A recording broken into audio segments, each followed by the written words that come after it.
Dalawang akusado sa flood control project anomaly nagpaabot na ng surrender filler. Two of them have sent already surrender fillers. We must understand na yung tatlo kasing hinahanap, ma'am, na nasa local are, although nakita natin na mataas ang posisyon nila sa company yon, but dami lang po yon. Dating ako Bicol Party List Representative Zaldico, pinaniniwala ang nasa bansang Portugal ayon sa Department of Interior and Local Government.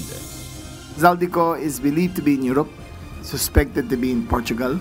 He is suspected to have a Portuguese passport acquired so many years ago. Ayun lang ang details. Nasa 30 luxury cars na huli ng Land Transportation Office nitong weekend. Sa totoo lang, meron na kaming bine-verify. So siguro dito sa 30, mga tatlo yung bine-verify namin. Initial information, meron. Pero inaantay ko ang Bureau of Customs.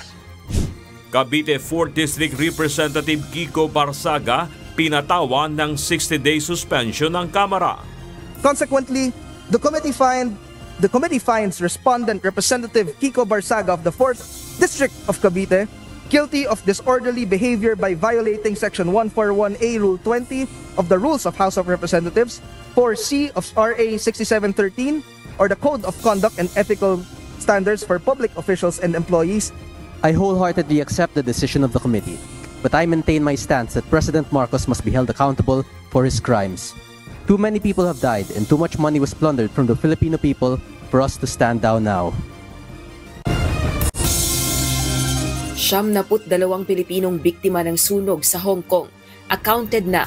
Dadalawin po nila yung ating kababayan na nasa ospital pa rin po, and magkakaroon din po sila ng pulong with the Labor Minister po ng Hong Kong. First Family, bukas sa lifestyle check sa gitna ng issue sa infrastructure funds, ayon sa Malacanang. At sabi naman po niya, siya po ang nagboluntaryo. Kung ano man po ang issue sa kanya, siya mismo ang pupunta sa ICI para maimbestigahan po siya. Mga tumutuligsa sa pag-absent ni Senator Ronald Bato de la Rosa, hinikayat ng Senate leadership na magsampa ng reklamo. Siguro kung mayroong mga kababayan tayo, gustong tanungin, ganyan, at saka gustong panagutin natin sa legislature, mag-file sila ng ethics complaint. Vice President Sara Duterte dumalaw kay dating Pangulong Rodrigo Duterte sa The Hague, Netherlands. And today is a good day. Maganda yung usapan namin sa politika. May konting usapan about sa pamilya, pero karamihan sa politics at kung ano yung nangyayari. Mga programa ng UNTV, pumakot ng Anak TV Seal, Kuya Daniel Razon at GMK host, itinanghal na Anak TV Makabata Stars.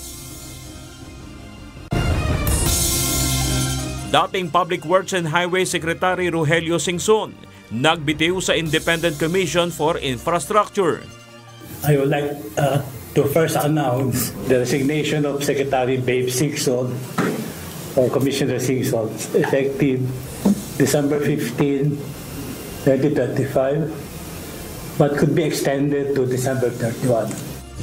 Dating Senador Ramon Bong Revilla at 10 individual pinakakasuhan ng Independent Commission for Infrastructure.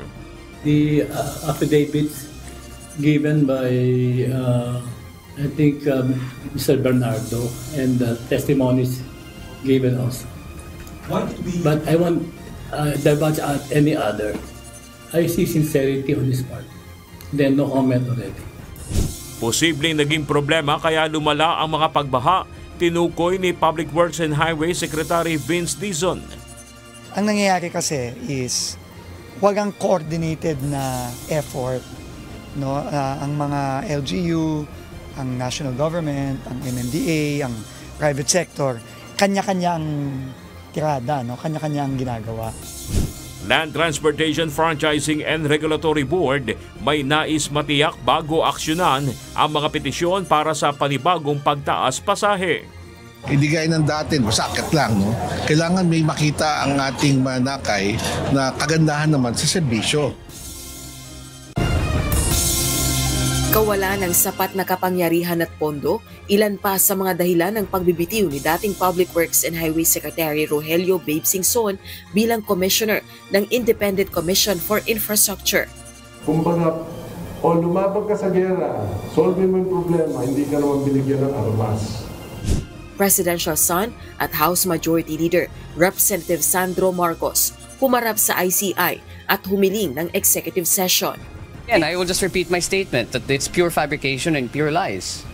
It's one that it's a move that reeks of desperation. It's a political ploy. And I've already attributed it to attempts at destabilization of the government. Davao City Representative Paulo Duterte tinanggihan ang imbitasyon ng ICI. Nagaganap na korupsyon sa gobyerno, inihalin tulad ni Pangulong Ferdinand Marcos Jr. sa isang malubhang sakit. And when you have to excise a cancer out of such a complicated system, you need to do some very major surgery. And to do that, and when you do that, you will bleed. And that is what we had to go through. 4 na luxury cars ng mag-asawang Curly at Sara Diskaya, ibinagsak na ang presyo sa subasta. Ang matitiyak naman natin sa ating mga prospective bidders, no? Nagkaroon na po tayo ng adjustment sa ating minimum floor price at sana sa pagbaba natin ng presyong ito ay makahikaya tayo ng mas maraming bidders. 60 billion pesos na excess fund ng PhilHealth na inilipat sa National Treasury dapat ibalik sa ahensya ayon sa Korte Suprema.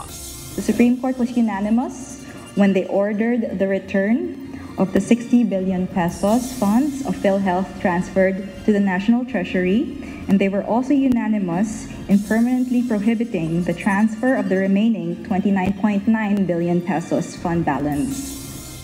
Pondong kinakailangan ng Independent Commission for Infrastructure na ibigay na ayon sa palasyo. Ayon po sa DBM, yung SARO po ay as early as September ay nandyan na po. Ang natatangi lamang po siguro nagkaroon ng konting delay ay yung pag-implement po or pagsasagawa po ng MDC at yung modified disbursement system.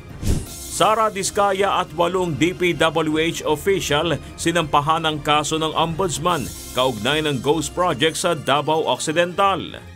The Office of the Ombudsman has found probable cause to file criminal charges in connection with an alleged 96.5 million peso ghost infrastructure project in Davao Occidental. At above normal rains o higit sa normal na dami ng ulan, aasahan ngayong Disyembre hanggang Pebrero sa susunod na taon dahil sa pag-iral ng Weak La Nina ayon sa Pag-asa.